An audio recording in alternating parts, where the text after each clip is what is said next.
Good evening. This is the special coverage of the coronavirus crisis using the combined forces of TV5 and Signal TV's One News, Radio 5, and 1PH. Also joining us on occasion will be our One News partners from the Philippine Star and Business World. This just in, the President has put the entire country under a state of calamity. This will now allow LGUs and the national government ample space to use appropriate funds, including the Quick Response Fund, in their disaster preparedness efforts to contain the spread of COVID-19. This will last for a period of 6 months unless lifted earlier or extended as circumstances warrant. This comes in a day after an enhanced and expanded quarantine, not just for the 13 million residents of Metro Manila, but for the 53 million Filipinos who live on Luzon Island. President Duterte made the pronouncement to contain the rapidly spreading coronavirus that has so far claimed 12 lives in our country. This translates to more restrictions in the movement of citizens until April 12. Unlike the absolute lockdown implemented in Wuhan, China, some establishments will be allowed to continue their operations. Everyone will stay at home, leaving their houses only to buy food, medicine, and other basic necessary for survival in the coming days. Only such establishment will provide these basic necessities and services will be open. Despite the heightened presence of uniformed personnel to enforce isolation procedures, the chief executive clarifies that this is not a declaration of martial law. But let me make this clear. This is not martial law. Under the Constitution, martial law is declared when there is invasion, rebellion, or public safety requires it. But the President warned that grappling with police officers who are tasked to enforce the quarantine may amount to public disturbance, disobedience to lawful authority, or even direct assault, and will be dealt with accordingly. On the other hand, authorities who will fail to enforce tougher restrictions may be liable for dereliction of duty.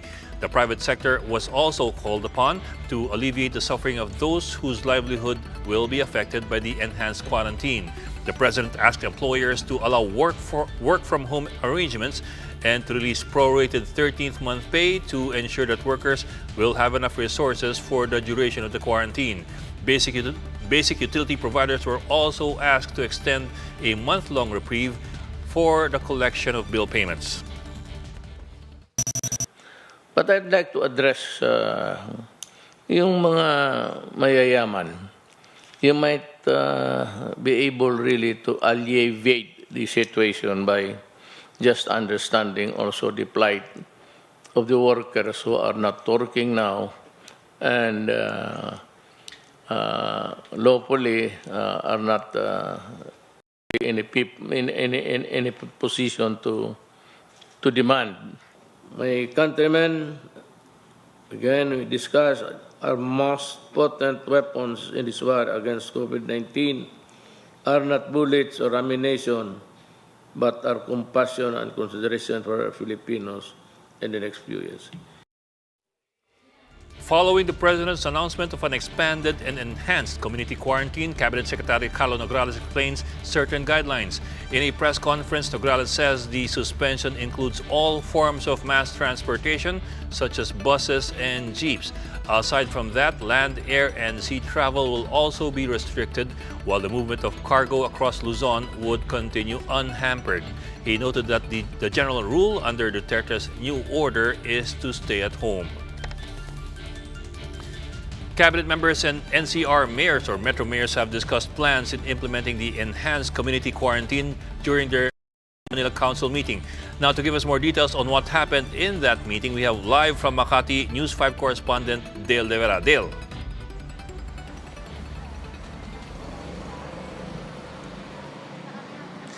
Ed, sa unang araw nga ng pagpapatupad ng Enhanced Community Quarantine ay nagpulong ito mga miyembro ng Metro Manila Council at ang ilang miyembro ng gabinete para ayusin o linisin ang ilang gusot sa guidelines. Dumalo sa pagpupulong sina Health Secretary Francisco Duque, Interior Secretary Eduardo Año, Cabinet Secretary Carlos Nograles at Trade Secretary Ramon Lopez. Dito pinag-usapan kung paano matutulungan ng national government ang mga lokal na pamahalaan sa pagpapatupad ng quarantine. Particular daw na pinag-usapan kung paano ang gagawin sa sinabi ni Pangulong Rodrigo Duterte na sasagutin ng mga barangay ang mga pagkain sakaling kulangin ang supply. Giit ni San Juan Mayor Francis Zamora, kahit na maaaring gamitin ang Calamity Fund, ay mayroon itong hangganan at umaasa raw sila na mapag-uusapan ito pagdating sa Interagency Task Force meeting. Sa usapan naman ng transportasyon para sa mga empleyado nagsasagawa ng essential work, napagkasundoan daw ng council na utusan ng mga kumpanya na magbigay ng sariling transportasyon. Giit ni DILG Secretary Año, kung sakaling kulangin ang masasakyan ay saka pa ng pag-uusapan ng national government kung paano ito tutulong. Nanindigan din si Año na kailangan suspindihin lahat ng pampublikong transportasyon kahit pa mga tricycle. Kasunod dito ng pagpayag ni Pasig City Mayor Vico Soto sa limitadong biyahe ng mga tricycle para sa mga essential job workers. Pero giit ng City Administrator na si Atty. Jeron Manzanero ng Pasig, sa ngayon ay tuloy pa rin ang mga biyahe ng tricycle pero ipapatigil daw ito kapag nagpalabas na ng memorandum order ang IATF. Nagpaalala rin si Año sa mga kumpanya na dapat ay walang pasok kung hindi naman kasama sa exemption ang kanilang mga industriya. Sakaling di raw sumunod ay maaring isanksyon ang mga ito at posibleng maging dahilan pa ito para ma-revoke ang kanilang mga business permit. Nakiusap ang DILG sa lahat ng mga LGU sa buong Luzon na manguna sa pagpapatupad ng enhanced community quarantine at nanindigan ito na dapat ay walang leeway dahil magiging sanhi lamang daw ito ng panibagong problema. Nangako naman itong mga miyembro ng Metro Manila Council na lalong papaigtingin ang kampanya kontra COVID-19 at makikipagtulungan sa national government. Target kasi ni Secretary Año na ma-wipe out ang virus sa loob ng pinaiiral na 30 days na community quarantine, kaya mahigpit ang kanyang bilin sa lahat ng LGU sa buong Luzon. Ed? Okay, Dale, itong Metro Manila Council, ito yung 16 na mayor ng mga syudad at isang mayor ng munisipyo dito sa kabuuan ng Metro Manila, di ba? So, lahat yan yung mga alkalde. Meron ba silang assessment, yung pinaka-assessment nila doon sa first day ng complete quarantine ng Luzon? Ito ba'y successful o hindi? Nabawasan ba talaga yung mga taong gumagala sa kalsada at napagkasundo ba talaga yung mga dapat pagkasunduan?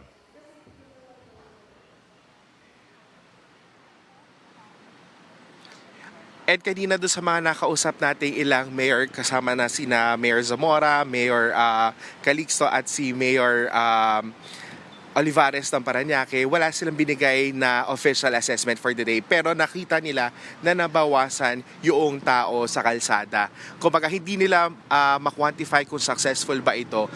Pero kasi ang ginawa nila ngayong meeting ay para lang talaga ayusin yung mga gusot sa guidelines. Linawin yung mga questions nila sa IATF para maipatupad na maayos itong community quarantine, enhanced community quarantine. Ed?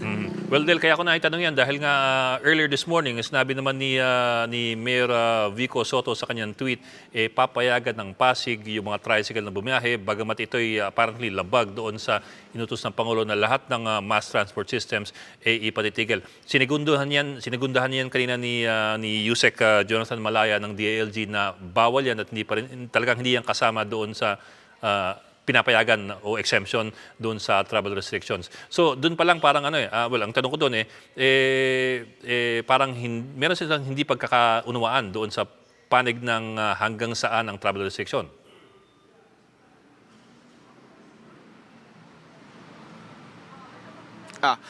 Bali ang paliwanag naman ng Pasig is kailangan nila yung payagan yung mga tricycle dahil yun lang yung nakakaabot doon sa ibang areas noong mga workers, medical health workers. Pero yun nga, sinabi ni Secretary Año kanina na mahirap pa rin kung papayagan ito mga tricycle. Hindi naman nila hindi sinabi ng Pasig na hindi nila susundin itong panuntunan ng DILG or ng IATF, pero sinabi nila na sa oras na maglabas ng memorandum order itong IATF kaugnay doon nga sa pinaiiral nila na limited travel ng tricycles, ay agad din naman daw nilang ipapatigil din yung pagbebiyahe. Kumbaga, ipipilitin na rin nila yung mga hospitals or yung mga employers na magbigay ng transportation para dito sa mga medical health workers na medyo malalayo daw sa mga kanilang papasukan. Ed? Okay, that was Dale De Vera, our News 5 correspondent reporting live from outside the Metro Manila Development Authority office in Guadalupe in Makati. Let's now take a look at the current situation of commuters in Metro Manila. Gerard de la Peña is joining us live from, I understand, from one of the bus terminals. Gerard, kamusta ang sitwasyon dito sa mga bus terminals? Meron pa bang bus? Bok, wala na mga bus dito at yun nga, napakaraming mga naghihintay na mga pasahero dito sa hilera ng mga bus terminal, dito sa Araneta, dito sa bandang Cubao, EDSA. Kaninang umaga pa lang ay naghihintay na sila dito at umaasang sila ay makakasakay ng papuntang probinsya. At ngayon nga madilim na ay nag-aalala sila na siguradong aabutan sila ng curfew dito sa kalsada. Alam mo, Bok, iba't iba yung kwento ng mga nakausap natin dito na maghapon na nga nag-aabang na masakyan. Ang isa rito ay galing pang Masbate at parang in transit lamang dito dahil papauwi sila sa Pangasinan. Pinalampas lang daw sila yung bus na sinasakyan nila sa checkpoint kanina sa Laguna dahil may dalang mga isda. Pero pagdating nila dito, yan na nga, problema na ang masasakyan. Ang marami rin dito ay mga construction worker na kanina lang natapos ang trabaho. Problema ang pauwi sa Bulacan at Pampanga dahil wala na ngang bus. Merong mga tumitigil dito na mga habal-habal na nag-aalok ng sakay sa mga naghihintay dito. Marami ring mga pribadong sasakyan na nag-aalok ng sakay papuntang Pampanga, pero pumapatak na 1,000 piso ang singil sa kada pasahero. Nag-aalala rin ang marami sa kanila dahil wala silang matutuluyan dito sa Metro Manila. Ayon naman sa PNP, hindi raw sila magpo-provide ng mga truck, pati ang AFP para sunduin ang mga stranded na pasahero dito. Malalagay lang din daw sa alanganin ang kanilang buhay kung mahawa sila sa COVID-19. Priority lang ng PNP at AFP ang sariling mga tauhan na ihahatid sa mga checkpoints. Posible nga MMDA at LGUs raw ang magtulungan para magbigay ng libreng sakay. Alam mo, Bok, hanggang sa mga oras na ito ay napakaraming pasahero dito. Yung iba dito ay nakaupo na dito sa bangketa at hanggang ngayon ay umaasa pa rin sila ng masasakyan papunta sa mga probinsya. Bok.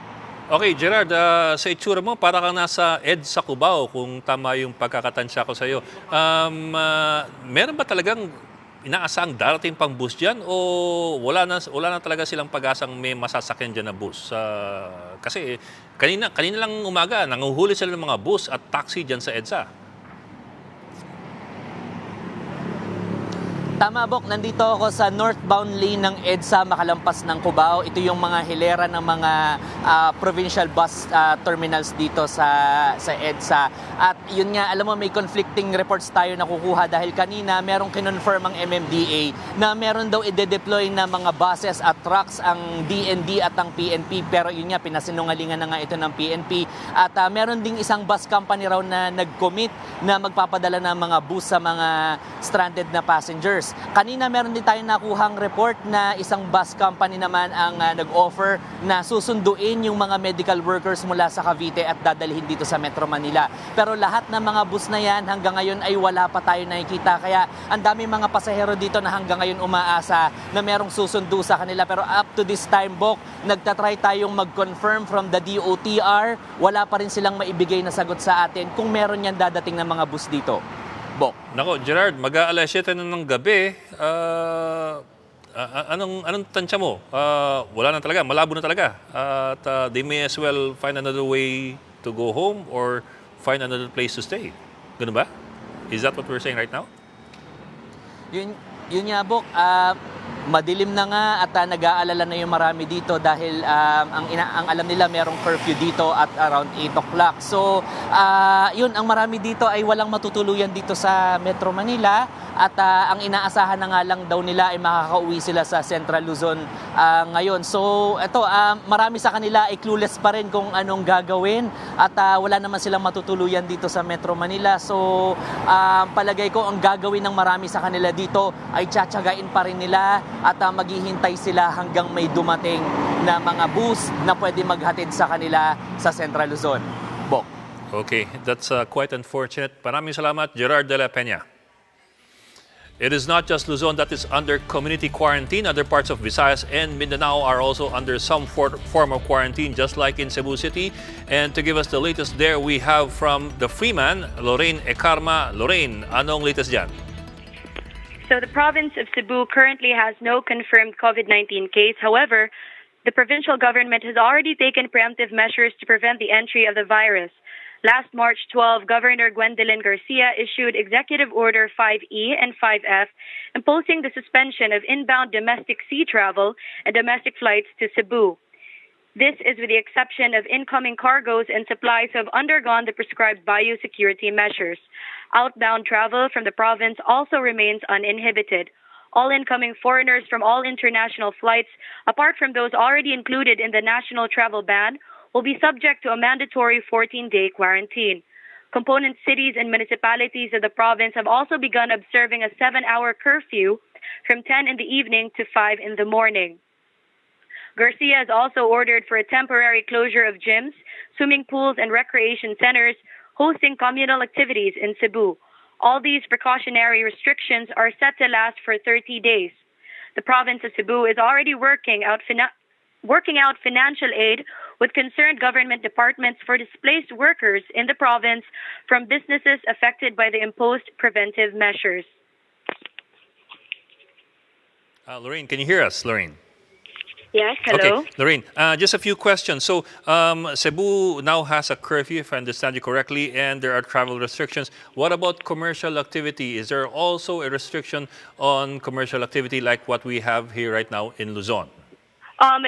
As far as the restrictions on commercial activities go, establishments like bars and cafes have been ordered to close at 9 in the evening. Okay, so it's a curfew. It's more of a curfew than a curfew. than However, a lockdown. Establishments delivering basic goods and services, along with people delivering these services and goods, are exempted from curfew.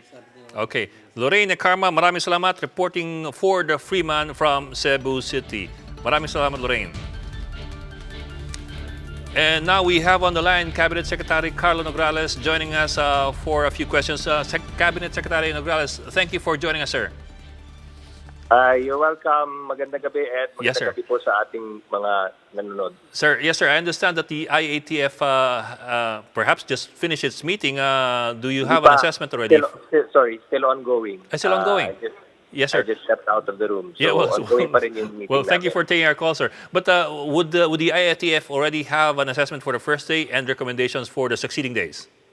Mag-announce po ako mamayang alas 8. Kung matatapos kami on time, Opo. I'll make an announcement at 8 p.m. sa mga karagdagang guidelines and information with regards sa enhanced community quarantine po natin. Opo.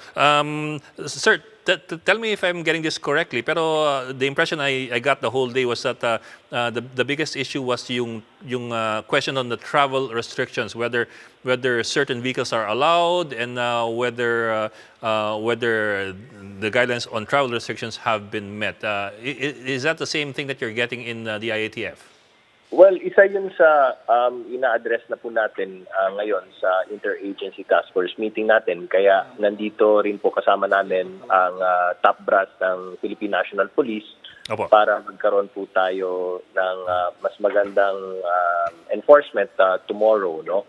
At meron din po silang syempre mga share po nila sa grupo or sa task force namin na mga recommendations po nila para mas magiging maganda yung daloy tomorrow. Opo. Oh, well, kaya for example po, nakita namin kaninang umaga, ang dami ng hinuli ng mga taxi at bus. Although pinakawalan din sila eventually, pero doon po sa punto yun, maghihigpit na po ba? Mag-aaresto na po ba kayo at magpa-fine ng mga lumalabag doon sa travel restrictions like yung mga PUVs and PUJs? Opo, kailangan na po. So, mas higpitan po nila bukas yung enforcement. Dahil hindi po talaga pwede yung sa mass public transportation, yan ay suspended. Ginagawa po natin ito hindi dahil gusto natin pahirapan natin mga kababayan, pero ginagawa po natin ito para sa safety po ng lahat. No? Opo. Kasi po sa EDSA lamang kaninang umaga, mga 300 taxi ang nahuli. So ganun po karami sa EDSA lamang sa isang mag-umaga. Kaya nga po kami po ay nakikiusap na mag-cooperate na lang po ang lahat dahil ito naman po ay mga hakbang na ginagawa natin para sa kaligtasan po ng lahat, no? Pati na rin yung mga taxi drivers, baka iniisip nila kung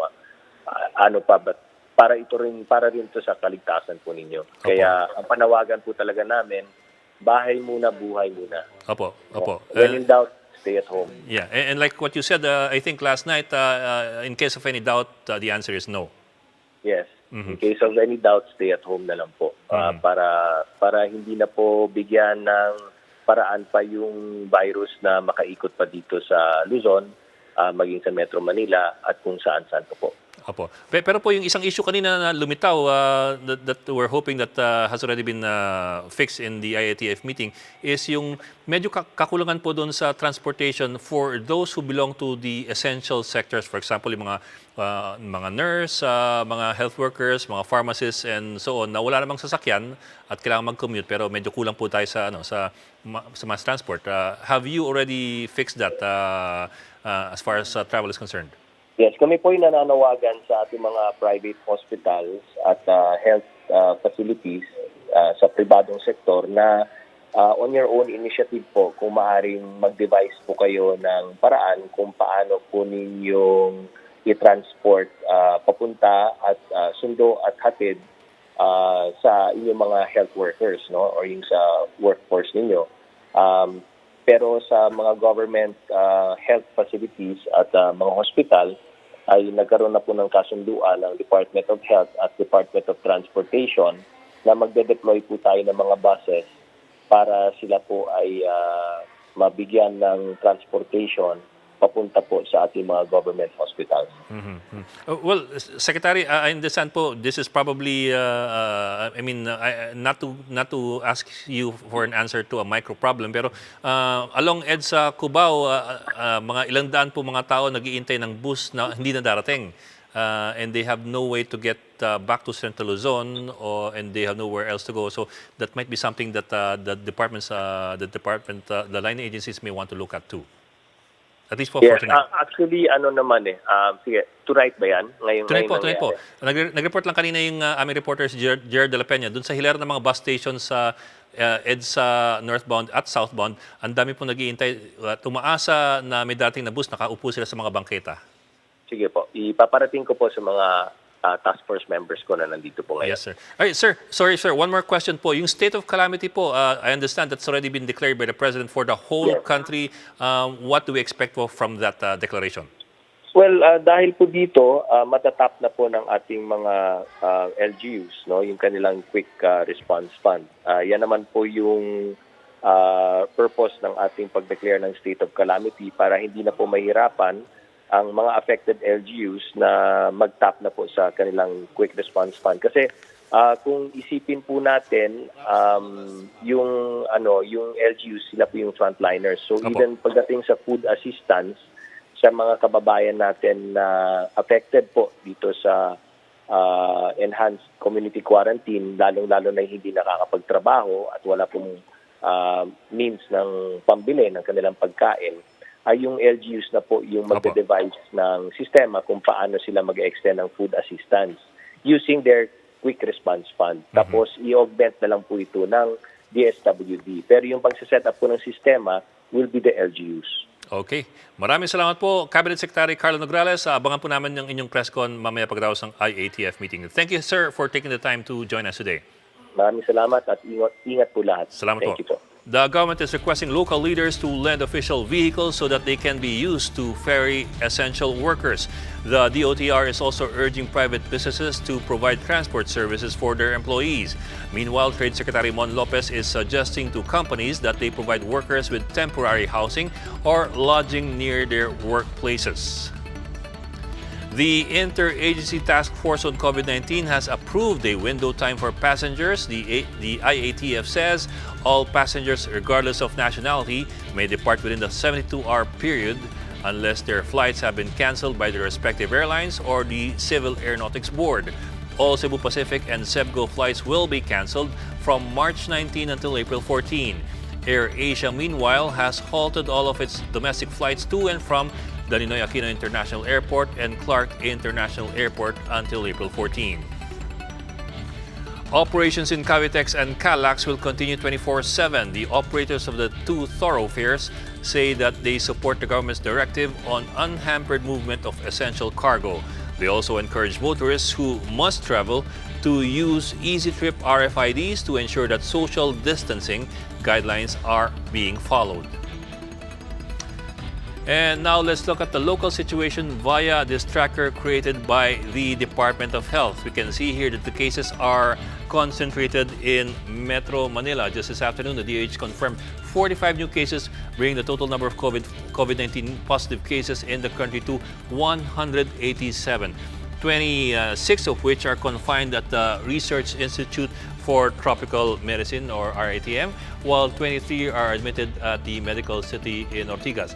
We, however, have confirmed cases as well in Ilocos, Dumaguete, and down here, northern and eastern Mindanao. Now, in terms of the rate of infection, we will just jump to another graph here. Now, the rate of infection began to spike. If you look at this blue line, it began to spike during the first week of March. See, it's climbing over here. It was just over a week and a half ago when we still had only 3 COVID positive cases in the country. Now we already have 187. Now, let's take a closer look at the cases, particularly their ages. In this graph over here, I'll just blow it up.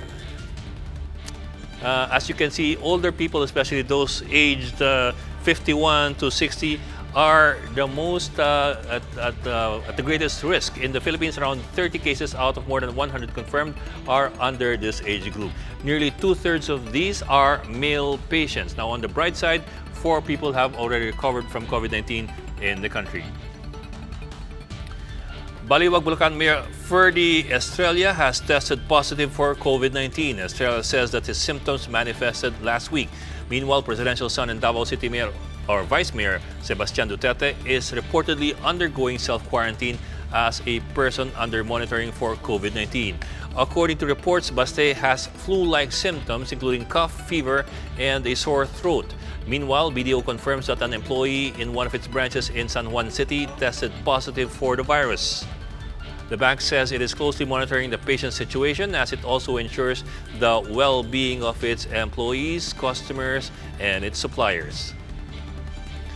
The health department is optimistic that the country will have enough COVID-19 testing kits as it grapples with the rapidly rising cases of the virus. Health Secretary Francisco Duque III says 500 testing kits arrived from South Korea last Friday, and about 5,000 to 10,000 units are expected to be delivered this week.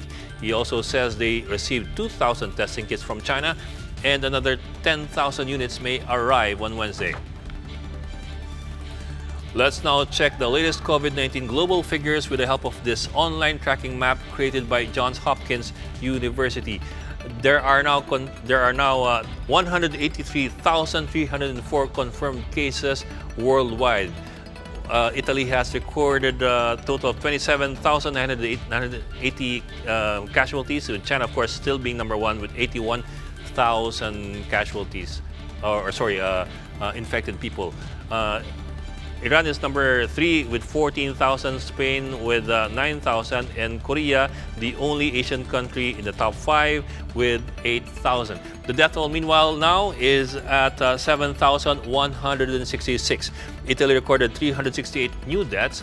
easily the biggest daily toll recorded in any country, including in China. On the bright side, there are now 79,731 who have recovered from the coronavirus disease. So we are looking at a mortality rate of around 3.9%, and so far a recovery rate of about half of the people who have been infected.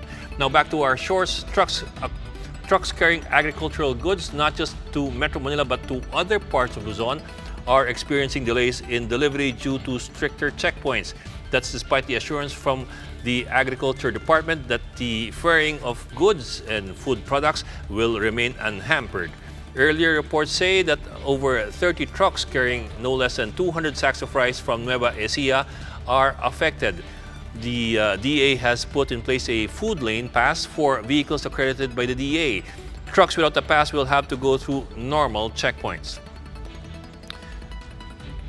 The Labor Department has rolled out its COVID-19 adjustment program worth 1.3 billion pesos. Affected workers of small and micro enterprises will receive a 5,000 peso financial aid through their payroll system.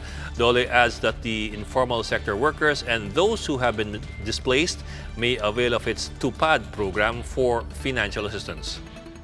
They can go to the website of the Dole NCR.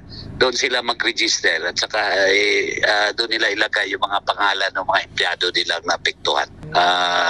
Karamihan ito ang magsasubmit HR. But this is subject to validation. The Philippine Charity Sweepstakes Office has temporarily suspended lotto operations nationwide and small-town lottery operations in Luzon amid the COVID-19 threat. PCSO General Manager Royina Garma says an additional 1 billion peso additional assistance will be given to help in the government's battle against COVID-19. This is on top of the 420 million peso assistance that the PCSO board earlier approved.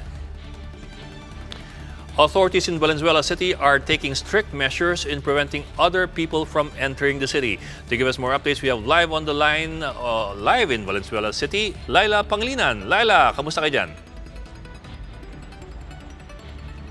Magandang gabi sa iyo, Bok. Nako, tama yung sinabi mo na nag-i-enforce na talaga ng strict measures ang Valenzuela City sa mga pasaway na residente na lalabag sa ordinance. Kasi sinabi nga sa atin kanina ni Mayor Rex Gatchalian na long before the EO ng ating Pangulo ay meron na talaga silang city ordinance sa mga lalabag sa mga kautusan ng syudad. At yun ay may multa na 5,000 piso. But with regards to the EO of the President, ito ay may karampatang kulong naman, no? So sabi nga ni Mayor Rex Gatchalian sa akin kanina, mamili sila, sasakit yung bulsa nila o makukulong sila dahil sa pagiging pasaway nila. Ang pinakang advice talaga niya sa mga Valenzuelano ay to just stay at home and stay safe dahil sila na raw talaga ang bahala sa pagkain ng mga Valenzuelano. Actually, Bok, nakita talaga natin yan,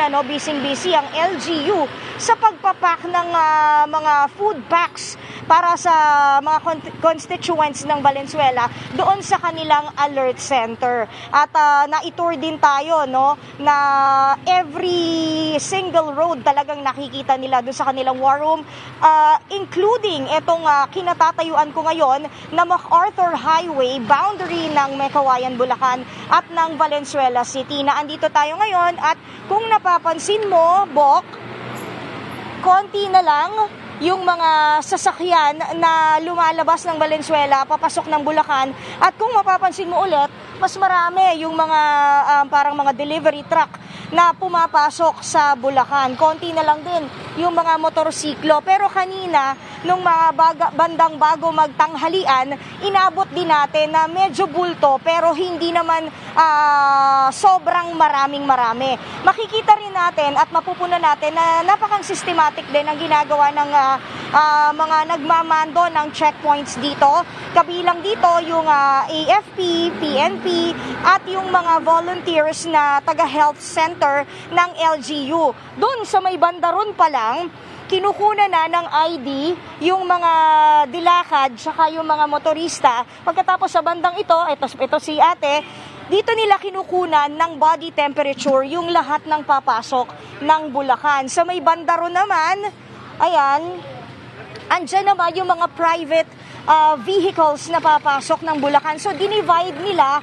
sa 4 yung papasukan ng mga sasakyan, pati na rin tao. Meron pang pribado, meron pang delivery, meron pang 2 wheels, at meron namang pang tao. Ed, sa kabilang bound naman, kung kayo ay papasok ng Valenzuela City, very systematic din yung pagpapapasok nila kung papapasukin ka, no?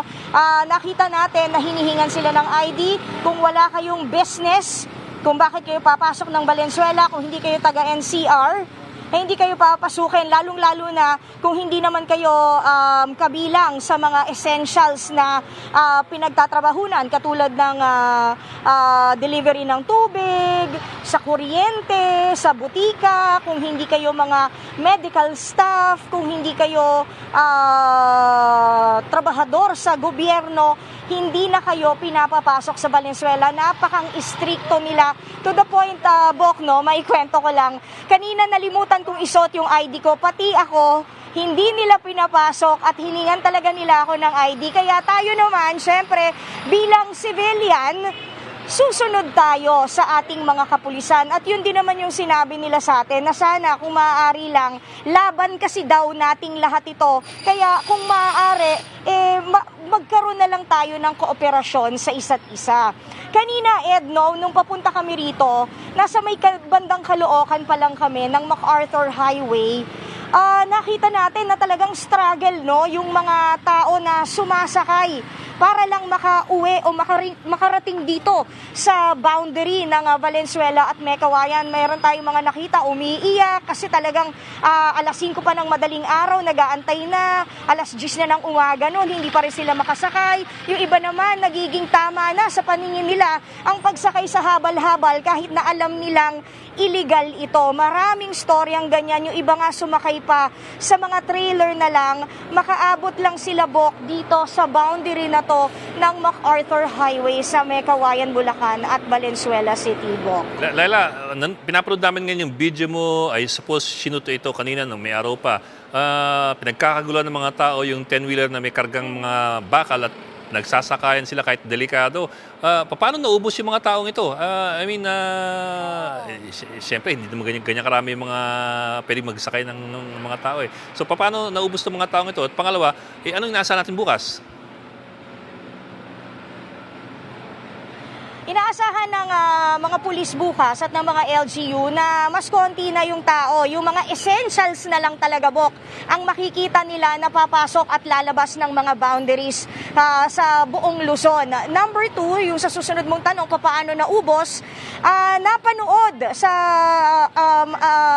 sa magandang pagkakataon, napanood ni Secretary Anyo at ni Secretary Salvador Panelo yung ating Facebook Live kanina, at agad-agad pinadeploy niya ang mga trucks ng DND pati na rin ng PNP para maubos yung mga stranded na passengers. Meron din tayong nabalitaan from MMDA din, Bok, na from Cavite naman sa PITX, merong libreng sakay para sa mga stranded passengers.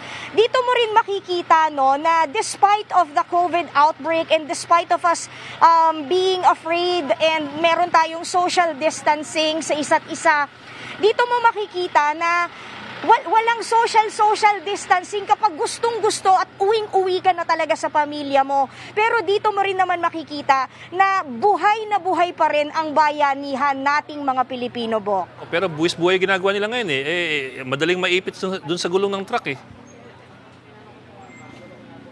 sorry, pinapanood namin yung video mo Pinagsasabihan natin sila kanina kasi syempre ang concern talaga natin, Bok, dyan, yung baka imbis na makauwi sila, sa ospital sila mapunta. Kaya lang talagang they were so desperate to go home kasi nga alas 5 pa lang ng umaga, nag-aabang na sila ng masasakyan. Yung iba naglakad na, makarating lang doon sa dulong bahagi o doon sa bukana ng MacArthur Highway. At mahaba pa yung lalakarin nila kung dito sila sa boundary ng Valenzuela City at Mekawayan pupunta, Bok. Okay, sana bukas medyo maplansya na yan at either mabawasan yung mga tao sa kalsada o dumami yung maaaring mag-shuttle sa kanila labas-masok dun sa kanilang pupuntahan. Maraming salamat, Lala Pangilinan. Amid the continuous threat of COVID-19, some Filipinos are proving that they are still capable of helping their fellow citizens. A food store in Lagro, Quezon City distributed food packs to police officers and health workers serving as frontliners in the fight against COVID-19. Meals were also handed out to security personnel stationed at a checkpoint in San Joaquin, Pasig City. Meanwhile, this group of hospital staff expressed their gratitude to those who gave care packs, food items, and even thank you notes. And that's the latest on the enhanced and expanded community quarantine in Luzon. For more updates, follow News 5, The Philippine Star, and Business World Online. I'm Ed Lingao, VR1 News.